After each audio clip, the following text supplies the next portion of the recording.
Signalborn. Chapter 5, White Signal. Riley Mercer had never liked darkness. Regular darkness was fine. Bedroom at night darkness. Fine. Power outage darkness. Manageable. Darkness with unknown entities, underground systems, reality-breaking technology, and dozens of eyes opening beneath the floor. Absolutely not. Not even a little. The machine room had gone completely black. Not dim. Not shadowy. Black. The monitors were gone. The cabinets disappeared. The blue glow from Nova's devices vanished as if someone had unplugged reality itself. For several horrible seconds, Riley couldn't tell whether her eyes were open or closed. Then she felt Nova's hand tighten around her wrist. "Do not speak," Nova whispered. Riley immediately developed approximately 7,000 questions. Why not speak? What opened its eyes? What exactly counted as it? Was it dangerous? How dangerous? How much danger was the current danger compared to previous danger levels? But Nova's voice had changed. She wasn't annoyed. Wasn't irritated. Wasn't frustrated. She sounded terrified. So Riley stayed quiet. Mostly. She leaned slightly toward where she thought Nova was standing. Are whispering questions allowed? Nova made a noise that sounded suspiciously like physical pain. Riley decided that counted as communication. Then something moved beneath them. Not scratching. Not footsteps. Movement. The floor itself shifted. Riley froze instantly. Very slowly, faint white light began appearing beneath the concrete floor. Thin lines spread outward beneath their feet like cracks filled with moonlight. Only they weren't random. They connected. One line linked to another. Then another. Then another. An enormous network unfolded beneath the room. Nova inhaled sharply. No. Riley turned toward her voice. I know what? Nova didn't answer. The lines beneath the floor began climbing upward. Not physically. Reality itself seemed to peel apart. Threads of white light passed through walls, cabinets, pipes, and machines without touching them. Riley suddenly recognized them.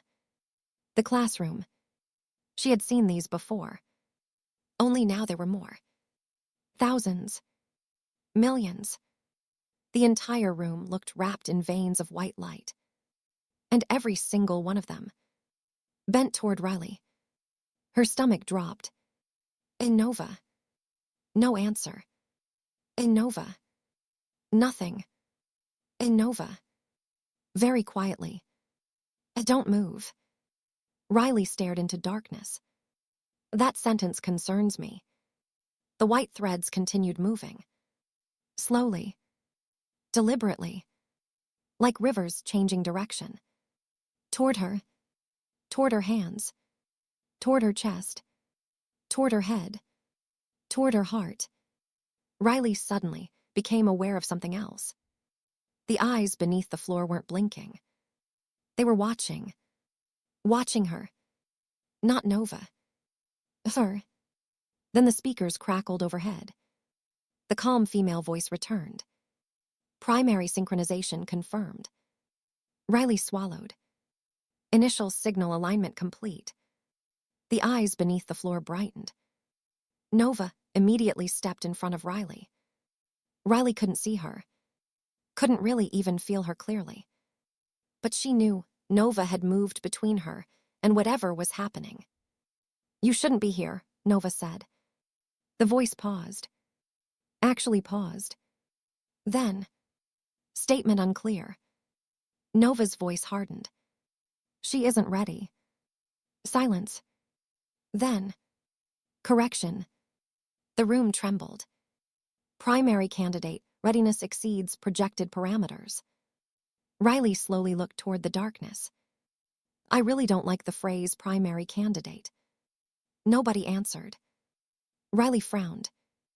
I also don't appreciate being ignored by mysterious omniscient systems. Still nothing.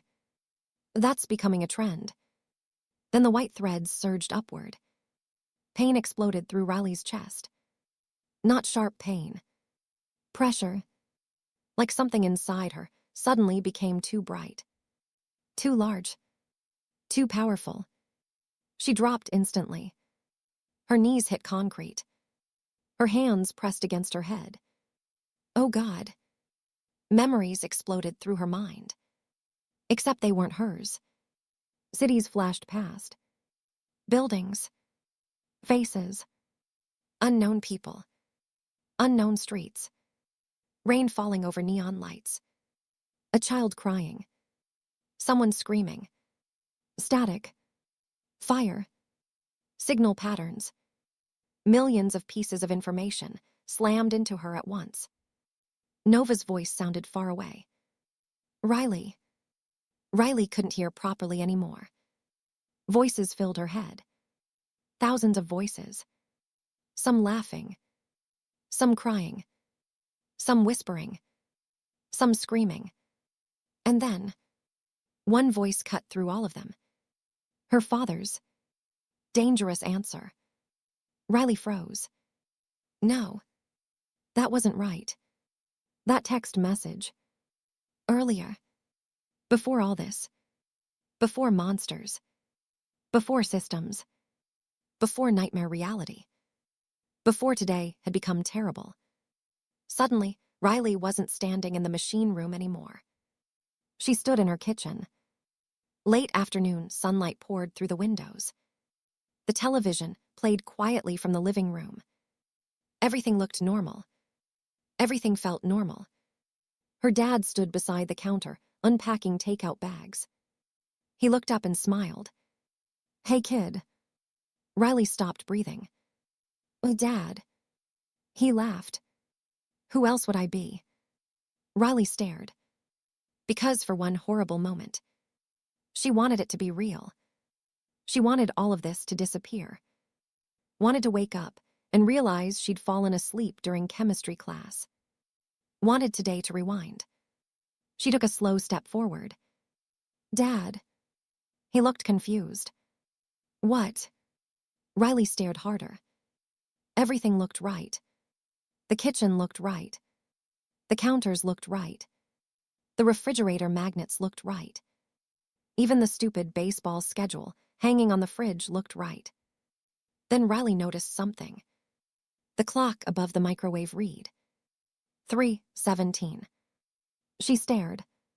No. The time hadn't moved. Her dad kept smiling. The television kept playing. Nothing moved. Nothing changed. The room suddenly felt wrong. Very wrong. Riley slowly looked back toward her father. He was still smiling. Still standing exactly the same way. Exactly. The same way. No movement. No blinking. No breathing. Riley took a step backward. You're not real. Silence. Her father's smile slowly widened. Too far. Way too far. Ice shot through Riley's body. Nope. Cracks spread through the walls. Light exploded through them. Reality peeled apart. Her father's face split open. Rows of teeth unfolded outward. Rows. Plural. Riley screamed. Everything shattered. The machine room slammed back into existence. Nova was holding both of Riley's shoulders. Riley. Riley sucked in air violently. The room spun. The eyes beneath the floor were gone. The white threads were fading. Nova stared directly into her face. What did you see? Riley stared back. Her heart hammered against her ribs. What did you see? Riley blinked several times. That felt extremely illegal. Nova didn't react. Riley. Yeah. What did you see? Riley looked around slowly. The machine room had returned. The cabinets. The monitors. The lights. Everything looked normal. Then Riley looked back toward Nova.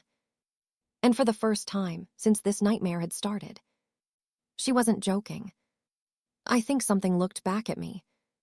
Silence. Nova slowly stood. That's impossible. Riley stared upward. You're saying impossible again. Nova didn't answer.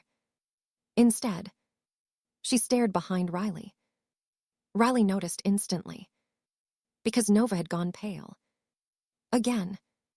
Riley slowly turned around. The room lights flickered. One by one. Everything looked normal. Except for one monitor. Just one. A live camera feed displayed on the screen. Riley stared. Because the camera pointed directly into the machine room. At her. At Nova. And standing behind them was someone else. A tall figure in black. Watching. Smiling. Riley slowly turned around. Nothing stood behind them. She looked back at the monitor. The figure lifted one hand and waved.